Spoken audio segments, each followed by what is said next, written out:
In today's video, I'm going to show you how to change your Wi-Fi password no matter what router you're using. This is super important for keeping your network secure. Let's jump right in. First, make sure you're connected to your Wi-Fi network. You can do this on your computer, tablet, or smartphone. Once connected to your Wi-Fi network, open your web browser. It can be Chrome, Firefox, or any other browser you prefer.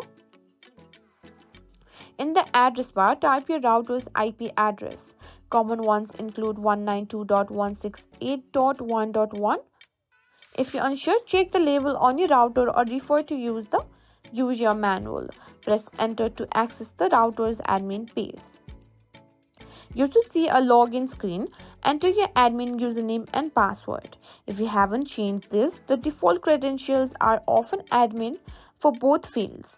Again, you can find this information on the router itself or in the manual.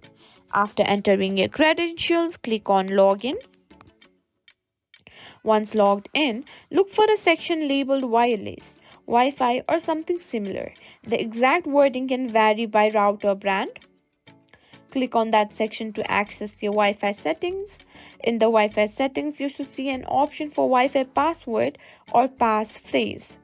Delete the old password and enter your new password. Make sure it's strong, ideally a mix of letters, numbers, and special characters.